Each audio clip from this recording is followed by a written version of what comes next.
हरे कृष्णा। आप सभी का दिन शुभ और मंगलमय हो। आप सभी पर भगवान श्री हरि विष्णु जी की कृपा सदा सर्वदा बनी रहे। इसी मंगल कामना के साथ आज की वीडियो का शुभारंभ करती हूँ।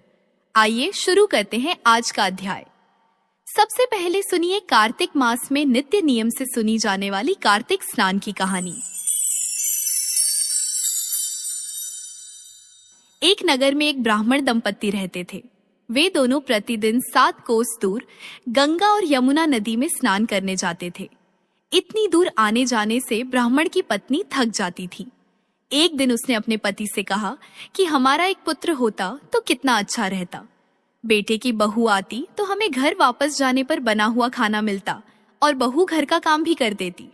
अपनी पत्नी की बात सुनकर ब्राह्मण ने कहा कि तूने बात तो सही कही है, चल मैं तेरे लिए बहू ला ही देता हूँ। ब्राह्मण ने कहा कि एक पोटली में आटा डालकर कुछ मोहरे रख दे। ब्राह्मण के कहे अनुसार उसने पोटली बांध कर दे दी। पोटली लेकर ब्राह्मण चला गया। ब्राह्मण सफर के दौरान यमुना के किनारे पहुंचा। वहां पर उसे बहुत ही सुंदर लड़कियां दिखाई दी। वे रेत में घर बनाकर खेल रही थीं। उनमें से एक लड़की ने कहा कि मैं अपना घर नहीं बिगाड़ूंगी, मुझे तो रहने के लिए यही घर चाहिए। लड़की की बात सुनकर ब्राह्मण मन ही मन सोचने लगा कि बहू बनाने के लिए यही लड़की उचित है। जब वह लड़की जाने लगी तो ब्राह्मण भी उसके पीछे पीछे उसके घर तक चला गया। वहां जाकर ब्राह्मण ने उस लड़की से कहा, बेटी, कार्तिक मास चल रहा है, इसलिए मैं किसी के घर खाना नहीं खाता। मैं अपने साथ आटा लेकर आया हूँ। तुम अपनी माता से पूछो कि क्या वह मेरे लिए आटा छानकर 4 रोटी बना देगी। यदि वह मेरा आटा छानकर रोटी बनाएगी तो मैं वह रोटी खा लूंगा। लड़की ने जाकर अपनी माँ को ये सारी बात बताई। माँ ने कहा, उचित है, जाकर ब्राह्मण देव से कह दो कि वह अपना आटा दे दे, मैं रोटी बना दूंगी। जब वह आटा छानने लगी तो आटे में से मोहरे निकली। वह मन ही मन सोचने लगी कि जिसके आटे में इतनी मोहरे हैं उसके घर में कितनी मोहरे होंगी। जब ब्राह्मण खाना खाने बैठा तो लड़की की माँ ने उस ब्राह्मण से पूछा, क्या आपका कोई लड़का है और क्या आप उस लड़के की सगाई करने जा रहे हो। यह सुनकर ब्राह्मण ने कहा कि मेरा लड़का तो काशी पढ़ने गया हुआ है, लेकिन यदि तुम कहो तो खांड कटोरे से विवाह करके तेरी बेटी को अपने साथ ले जाऊं। लड़की की माँ ने कहा, ठीक है ब्राह्मण देव। इस पर लड़की की माँ ने लड़की की खांड कटोरे से शादी करके ब्राह्मण के साथ भेज दिया। ब्राह्मण ने घर आकर कहा, रामू की माँ, दरवाजा खोलकर देख, मैं तेरे लिए बहू लेकर आया हूँ। ब्राह्मण की पत्नी भीतर से ही बोली, हमारे तो कोई बेटा बेटी नहीं है तो बहू कहाँ से लाए। दुनिया ताने मारती थी, अब आप भी मारने लगे। ब्राह्मण ने कहा, तू दरवाजा खोल कर तो देख। जब ब्राह्मणी ने दरवाजा खोला तो सामने बहू को खड़ी देखा। उसने बहू का स्वागत किया और आदर सत्कार से अंदर ले गई। अब जब ब्राह्मण अपनी पत्नी के साथ नदी स्नान करने जाता तो पीछे से बहू घर का सारा काम करके और खाना बनाकर रखती थी। वह उनके कपड़े धोती और रात को हाथ पैर भी दबाती थी। इस तरह बहुत दिन बीत गए। ब्राह्मणी ने अपनी बहू से कहा कि बहू, कभी भी चूल्हे की आग मत बुझने देना और मटके का पानी खत्म मत होने देना। परंतु एक दिन दुर्भाग्यवश चूल्हे की आग बुझ गई। यह देखकर बहू घबरा गई और भागी भागी अपनी पड़ोसन के पास गई और कहा कि मेरे चूल्हे की आग बुझ गई है, मुझे थोड़ी सी आग चाहिए। मेरे सास ससुर सुबह 5 बजे से गए हुए हैं, वे थके हुए घर आएंगे, इसलिए मुझे उनके लिए खाना बनाना है। यह सुनकर पड़ोसन ने कहा कि तू तो बावली है, तुझे ये दोनों मिलकर पागल बना रहे हैं, क्योंकि इनके कोई पुत्र नहीं है, ये दोनों तो निःसंतान हैं। बहू ने कहा, नहीं, ऐसा मत बोलो, इनका बेटा तो बनारस काशी में पढ़ने गया हुआ है। इस पर पड़ोसन ने कहा कि ये तुझे झूठ बोलकर लाए हैं, मेरी बात सच मान, इनके कोई बेटा नहीं है। अब बहू पड़ोसन की बातों में आ गई और कहने लगी कि अब आप ही बताओ, मैं क्या करूं। पड़ोसन ने कहा कि करना क्या है, जब तुम्हारे सास ससुर आए तो जली हुई रोटियां बनाकर देना और बिना नमक की दाल बनाकर देना, खीर की कड़छी दाल में और दाल की कड़छी खीर में डाल देना। पड़ोसन ने उसे अच्छे से सिखा पढ़ा दिया। फिर जब उसके सास ससुर घर आए तो उसने न तो उनका आदर सत्कार किया, न ही उनके कपड़े धोए। जब उसने सास ससुर को खाना दिया तो सास बोली, बहू, आज ये रोटियां जली हुई क्यों हैं और दाल भी अलूनी, फीकी बिना नमक की है?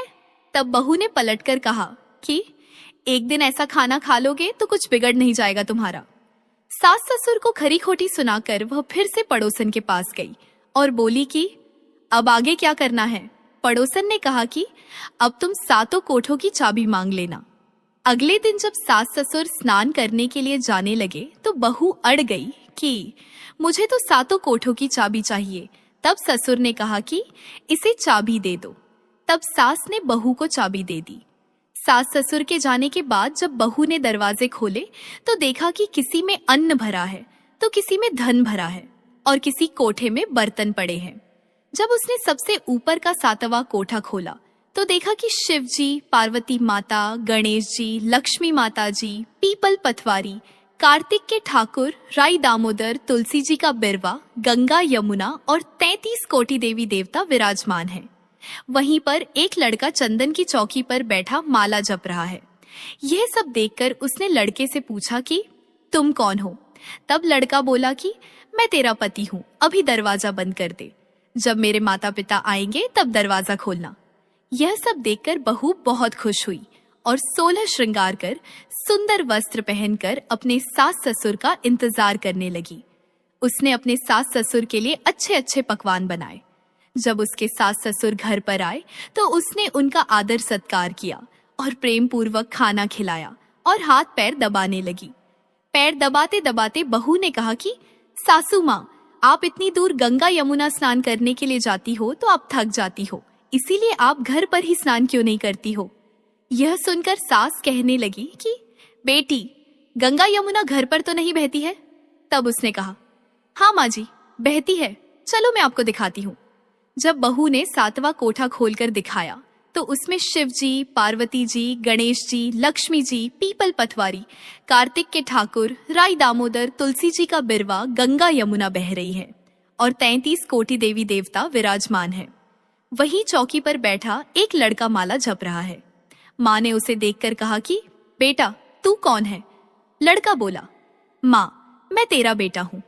तब ब्राह्मणी ने पूछा कि तू कहाँ से आया है? लड़के ने जवाब दिया कि मुझे कार्तिक देव ने भेजा है। माँ ने कहा, बेटा, यह संसार कैसे मानेगा कि तू मेरा बेटा है? तब माँ ने कुछ विद्वान पंडितों से मदद मांगी। पंडितों ने कहा, इस बार बहू बेटा खड़े हो जाए और उस बार माँ खड़ी हो जाए। माँ चमड़े की अंगिया पहनी हो और छाती में से दूध की धार निकलकर बेटे की दाढ़ी मूंछ भीगे और पवन पानी से गठजोड़ा बंधे, तब मानेंगे कि यह इस माँ का ही बेटा है। फिर क्या था, उसने ऐसा ही किया। चमड़े की अंगिया फट गई और छाती में से दूध की धार निकलकर बेटे की दाढ़ी मूंछ भीग गई। पवन पानी से बहू बेटे का गठजोड़ बंध गया। यह सब देखकर ब्राह्मण और उसकी पत्नी की खुशी का ठिकाना न रहा। तो यह थी कार्तिक स्नान की कथा। हे कार्तिक के ठाकुर, आपने जैसे ब्राह्मण और ब्राह्मणी को बहू बेटा दिया, वैसे सबको देना। कार्तिक मास की कथा कहने, सुनने और हुंकारा भरने वाले सब पर कृपा करना। अब सुनिए आज का अध्याय। इससे पहले के अध्याय में देवर्षि ने राजा पृथु को विष्णु शर्मा नाम के ब्राह्मण और राजा चौल की कहानी सुनाई थी। इतनी कथा सुनाने के पश्चात नारद जी ने कहा, हे राजा पृथु, अब मैं आपको भगवान के मंदिर में दीपदान करने तथा मार्जन अर्थात झाड़ू लगाने का महात्म्य सुनाता हूँ, जो एक समय मुझे ब्रह्मा जी ने बताया था। अत्यंत गोपनीय इस कथा को आप ध्यान पूर्वक सुनिए। अत्यंत प्राचीन काल की बात है। चंद्रवंश में जध्वज नाम का एक अत्यंत प्रतापी तथा प्रभु भक्त राजा राज्य करता था। वह प्रतिदिन भगवान के मंदिर में जाकर स्वयं झाड़ू लगाता तथा दीप जलाया करता था। एक दिन वितिहोत्र नामक राजपुरोहित स्वयं राजा को ये कार्य करते हुए देखकर विस्मय से पूछने लगा, हे राजन, भगवान को प्रसन्न करने के लिए और भी अनेक भक्ति युक्त कार्य हैं। फिर मंदिर में स्वयं सफाई करने तथा दीप जलाने में इतनी अधिक श्रद्धा का क्या रहस्य है? राजा ने हाथ जोड़कर अत्यंत विनम्र भाव से कहा, महाराज, इस संबंध में मेरे पूर्व जन्म का एक अत्यंत विस्मयकारी इतिहास है, जो भगवत कृपा से मुझे इस जन्म में भी याद है।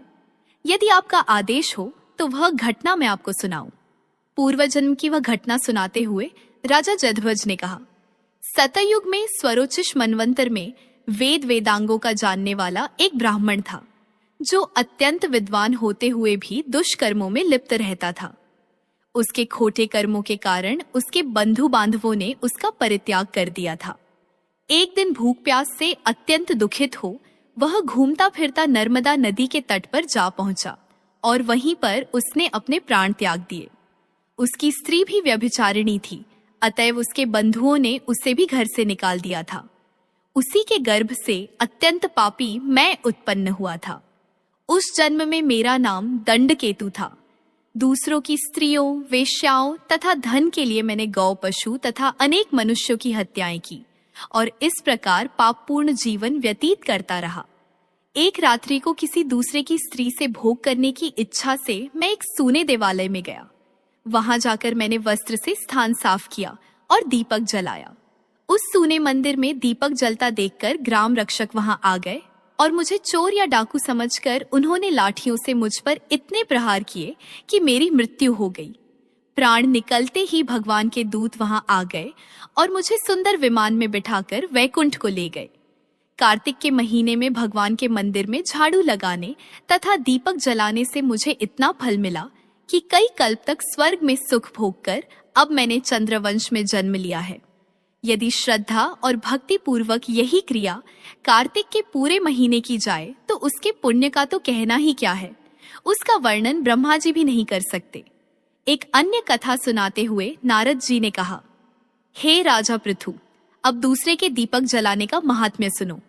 मनुवंश के प्रतापी राजा रैवत के पुत्र भद्रबुद्धि के पुत्र का नाम सुदर्शन था। नाम के अनुरूप ही सुदर्शन अत्यंत सुंदर और पराक्रमी था। भद्रबुद्धि की राजधानी नर्मदा के तट के समीप महेंद्र पर्वत पर थी। एक बार शिकार खेलने के लिए सुदर्शन अपने साथियों के साथ वन में गया। घूमते फिरते हुए उसने नदी के उस पार एक सुंदर कन्या को देखा तो साथियों को वहीं छोड़कर घोड़े पर सवार होकर तत्काल नदी के उस पार जा पहुंचा। वहां उस रूपवती कन्या को देखकर सुदर्शन उस पर मोहित हो गया। कन्या भी उस अत्यंत सुंदर बलशाली वीर पुरुष को देखकर लज्जा को प्राप्त हुई। सुदर्शन ने शालीनता पूर्वक उस कन्या से उसका परिचय पूछा। तब उस कन्या ने बतलाया कि वह गौड़ राजा की पुत्री है और उसका नाम मदनालसा है। अपनी सखियों के साथ क्रीड़ा करने के लिए वह यहाँ पर आई है। इसके बाद स्वेच्छा पूर्वक उन दोनों ने गांधर्व रीति से वहीं पर अपना विवाह कर लिया और नर्मदा नदी के तट पर विहार करते रहे। फिर अपने घर पर आकर वे दोनों आनंद पूर्वक रहने लगे। कुछ समय बाद राजा भद्रबुद्धि अपने पुत्र सुदर्शन को राज्य सौंपकर स्वयं वन में चले गए। राजा बनने के बाद सुदर्शन बड़ी कुशलता पूर्वक राजकाज चलाने लगा। रानी मदनालसा सदा अपने पति को विष्णु भगवान की पूजा आराधना करने का उपदेश करती रहती थी। इस प्रकार वे दोनों ही भगवान के अनन्य भक्त बन गए। राजा सुदर्शन ने रानी की प्रेरणा से भगवान का एक स्वर्ण मंदिर बनवाया। दोनों ही उसमें प्रतिदिन भगवान का पूजन तथा कार्तिक मास में दीपदान किया करते थे। एक दिन रानी मंदिर में दीप जला रही थी कि उसी समय राजा ने उसे बुलाया, परंतु दीपक जलाकर आने में रानी को देर लग गई। इस पर राजा सुदर्शन ने क्रोधवश में आकर रानी से कहा, तुम तो कहती थी कि पति ही स्त्री का देवता होता है, फिर दीपदान में इतनी देर लगाकर तुमने मेरा अनादर क्यों किया? यदि देरी का कोई और गुप्त कारण हो तो कहो। तब सती साध्वी मदनालसा अत्यंत स्नेहयुक्त वचनों में बोली, हे महाराज, मैं दीपदान का महत्व आपको बताती हूँ। अब आप ध्यान पूर्वक मेरे वचनों को सुनिए। अपने पिछले जन्म की कहानी सुनाते हुए रानी ने कहा, अपने पिछले जन्म में मैं एक चूहिया थी। गोदावरी के तट पर एक मंदिर में मैं रहती थी। एक दिन भगवान के मंदिर में रात्रि को जलता हुआ दीपक बत्ती छोटी होने के कारण बुझने लगा। मैंने घी खाने के लोभ से बत्ती को मुंह से पकड़कर उठाया। मेरे ऐसा करने से दीपक की लौ तेज हो गई, परंतु साथ में मेरा मुंह भी जल गया। इससे मैं मृत्यु को प्राप्त हुई। क्योंकि रात के समय भगवान का दीपक प्रज्वलित करते हुए मेरी मृत्यु हुई थी, इस कारण मैंने ऐसा सुंदर रूप पाया और आपकी रानी बनी। यदि कोई श्रद्धा पूर्वक भगवान के मंदिर में दीपदान करता है तो उसके फल का तो कहना ही क्या है। अपनी रानी के मुख से यह वचन सुनकर राजा सुदर्शन ने आजीवन कार्तिक मास का व्रत करके भगवान के मंदिर में दीपदान किया और अंत में वैकुंठ को प्राप्त हुआ। इससे आगे का वृत्तांत आप सभी अगले अध्याय में सुनिएगा। तब तक के लिए जय श्री कृष्ण, राधे राधे। अब आइए श्रवण करते हैं ठाकुर जी की एक सच्ची कथा, जिसे सुनने मात्र से सभी मनोकामनाएं पूर्ण होती हैं। कमल किशोर सोने और हीरे के जवाहरात बनाने और बेचने का काम करता था। उसकी दुकान से बने हुए गहने दूर दूर तक मशहूर थे। लोग दूसरे शहर से भी कमल किशोर की दुकान से गहने लेने और बनवाने आते थे। चाहे हाथों के कंगन हो, चाहे गले का हार हो, चाहे कानों के कुंडल हो, उनमें हीरे और सोने की बहुत सुंदर मीनाकारी होती कि सब देखने वाले देखते ही रह जाते। इतना बड़ा कारोबार होने के बावजूद भी कमल किशोर बहुत ही शांत और सरल स्वभाव वाला व्यक्ति था। उसको इस माया का इतना रंग नहीं चढ़ा हुआ था। एक दिन उसका कोई मित्र उसकी दुकान पर आया, जो कि अपनी पत्नी सहित वृंदावन धाम से होकर वापस आ रहा था। उस मित्र ने सोचा कि चलो थोड़ा सा प्रसाद अपने मित्र कमल किशोर को भी देता चलूं। उसकी दुकान पर जब वह पहुंचा, तब कमल किशोर का एक कारीगर एक सोने और हीरे जड़ित बहुत सुंदर हार बनाकर कमल किशोर को देने के लिए आया था। कमल किशोर उस हार को देख ही रहा था कि उसका मित्र उसकी दुकान पर पहुंचा। कमल किशोर का मित्र अपने साथ वृंदावन से एक बहुत सुंदर लड्डू गोपाल, जिनका स्वरूप अत्यंत मनमोहक था, साथ लेकर आया था। जब उसका मित्र दुकान पर बैठा तो उसकी गोद में लड्डू गोपाल जी विराजमान थे। कमल किशोर लड्डू गोपाल जी के मनमोहक रूप सौंदर्य को देखकर अत्यंत आनंदित हुआ। उसने अपने हाथ में पकड़ा हुआ हार उस लड्डू गोपाल के गले में पहना दिया और अपने मित्र से कहने लगा, देखो तो सही, इस हार की शोभा लड्डू गोपाल के गले में पड़ने से कितनी बढ़ गई है। उसका मित्र और कमल किशोर आपस में बातें करने लगे। बातों बातों में ही उसका मित्र लड्डू गोपाल को हार सहित लेकर चला गया। दोनों को ही पता न चला कि हार लड्डू गोपाल के गले में ही पड़ा रह गया है। कमल किशोर का मित्र अपनी पत्नी सहित एक टैक्सी में सवार होकर अपने घर को रवाना हो गया। जब वह टैक्सी से उतरे तो भूलवश लड्डू गोपाल जी उसी टैक्सी में रह गए। टैक्सी वाला एक गरीब आदमी था, जिसका नाम बाबू था, जो कि दूसरे शहर से यहाँ अपने परिवार का पालन पोषण करने के लिए टैक्सी चलाता था और वह टैक्सी लेकर काफी आगे निकल चुका था। आज उसको अपने घर वापस जाना था, जो कि दूसरे शहर में था। जब बाबू अपने घर पहुंचा तो उसने टैक्सी की पिछली सीट पर देखा। उसका ध्यान लड्डू गोपाल जी पर पड़ा, जो बड़े शाही तरीके से पिछली सीट पर गले में हार धारण किए, सुंदर सी पोशाक पहनकर हाथ में बांसुरी पकड़े हुए पसर कर बैठे थे। बाबू यह देखकर घबरा गया कि यह लड्डू गोपाल जी किसके हैं, लेकिन अब वह दूसरे शहर में पहुंच चुका था। वह सवारी का घर भी नहीं जानता था, तो वह दुविधा में पड़ गया कि क्या करे। लेकिन फिर उसने बड़ी श्रद्धा से हाथ धोकर लड्डू गोपाल जी को उठाया और अपने घर के अंदर ले गया।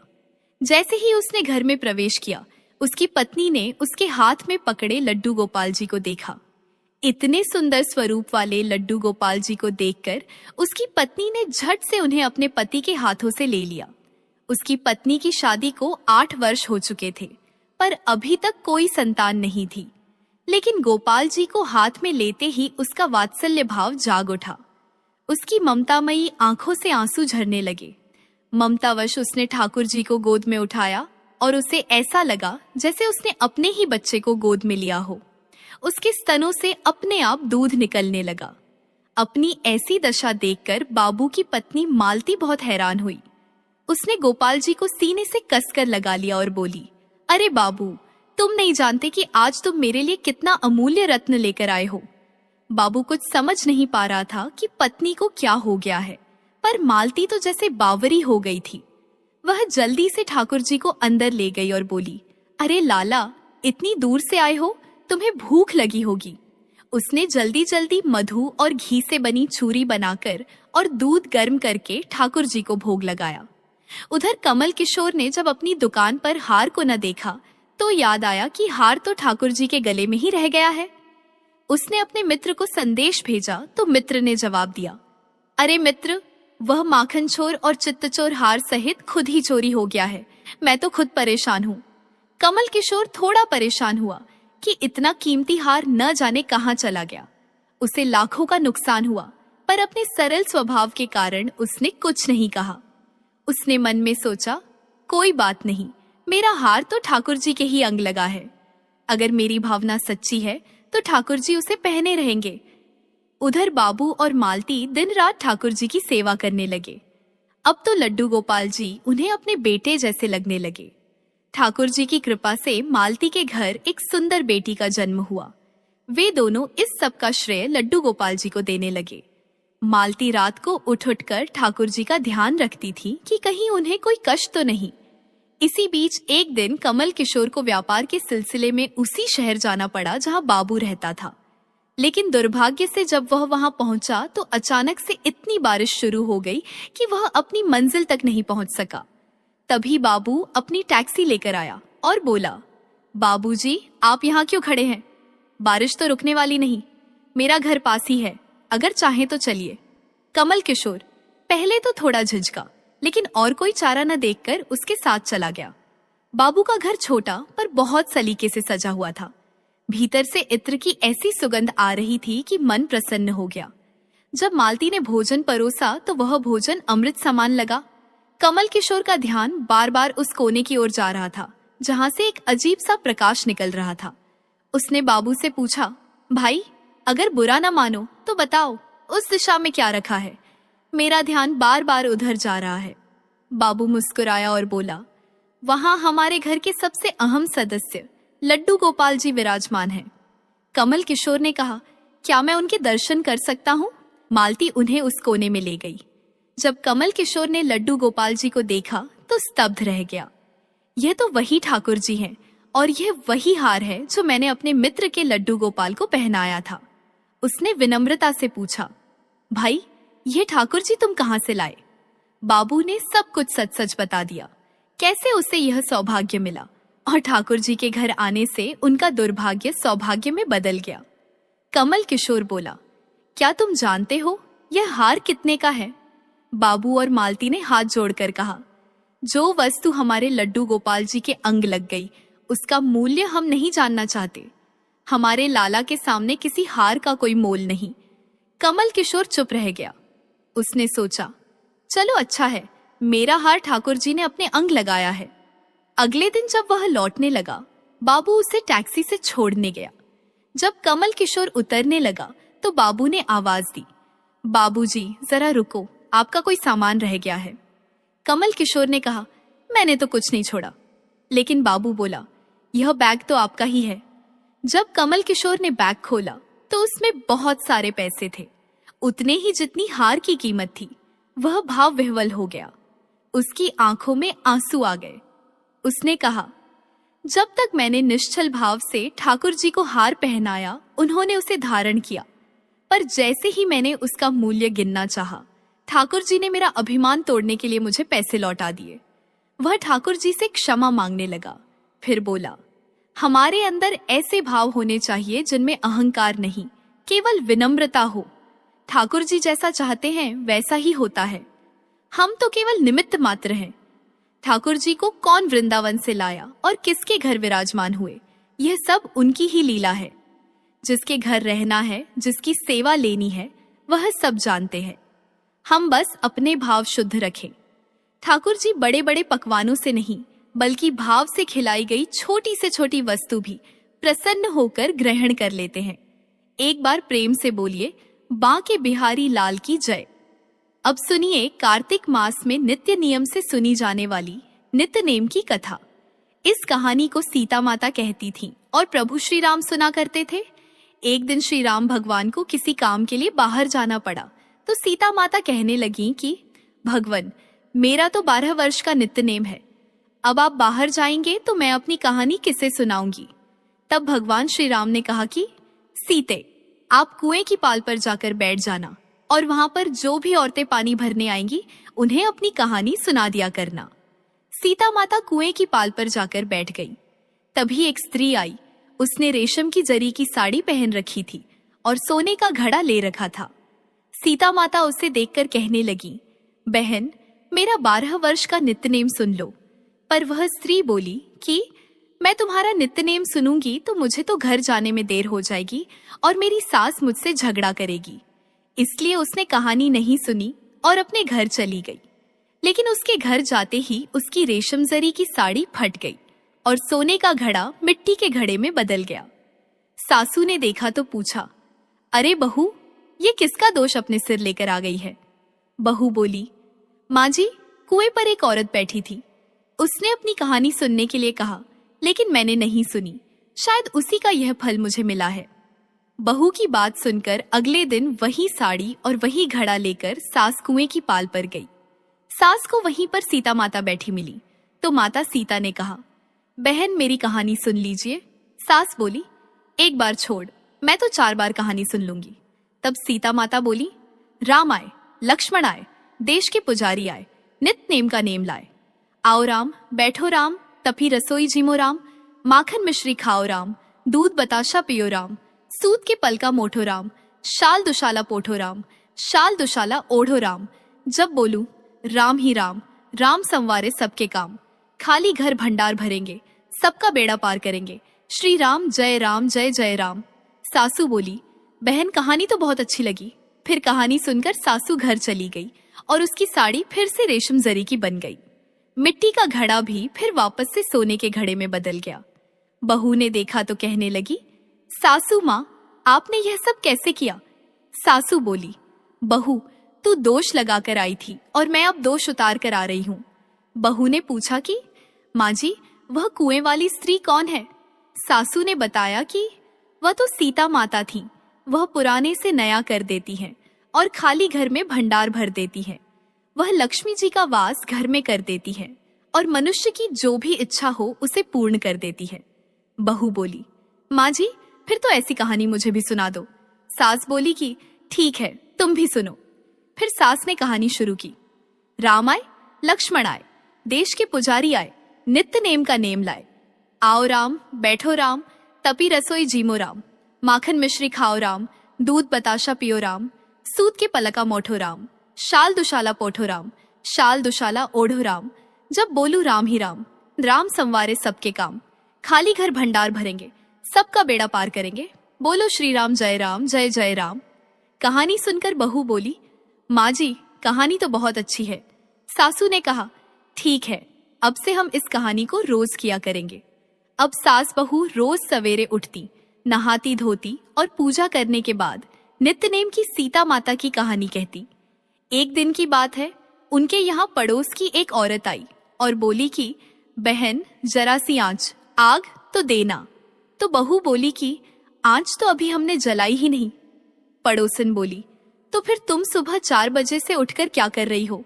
तो उन्होंने कहा कि हम तो सुबह सुबह उठकर पूजा करते हैं, फिर सीता माता की नित्य नेम की कहानी कहते हैं। पड़ोसन ने उनकी बात सुनकर फिर कहा कि सीता माता की कहानी कहने से तुम्हें क्या मिला? तब वे दोनों बोली कि सीता माता की कहानी कहने से घर में भंडार भर जाते हैं, सारे काम पूर्ण हो जाते हैं, मन की इच्छा भी पूरी होती है। पड़ोसन ने कहा, बहन, अगर ऐसा है तब तो फिर मुझे भी कहानी सुना दो। तब बहू बोली कि ठीक है, तुम भी यह कहानी सुन लो। राम आए, लक्ष्मण आए, देश के पुजारी आए, नित्य नेम का नेम लाए। आओ राम, बैठो राम, तपी रसोई जीमो राम, माखन मिश्री खाओ राम, दूध बताशा पियो राम, सूत के पलका मोठो राम, शाल दुशाला पोठो राम, शाल दुशाला ओढ़ो राम। जब बोलूं राम ही राम, राम संवारे सबके काम, खाली घर भंडार भरेंगे, सबका बेड़ा पार करेंगे, श्री राम जय जय राम। पड़ोसन ने इस कहानी को सुना तो कहने लगी, बहन, कहानी तो बहुत अच्छी लगी। अब वह पड़ोसन भी नित्यनेम सीता माता की कहानी कहने लगी। कहानी कहने से सीता माता ने पड़ोसन के भी धन के भंडार भर दिए। देखते ही देखते अब तो पूरे मोहल्ले में नित्यनेम की कथा चल पड़ी और हर किसी की मनोकामना पूर्ण होने लगी। हे सीता माता, जैसे आपने उन सभी के भंडार भरे, वैसे ही हमारे भी भरना। कहानी कहने वाले, सुनने वाले और हुंकार भरने वाले सबके भरना। सभी प्रेम से बोलिए सीता मैया की जय।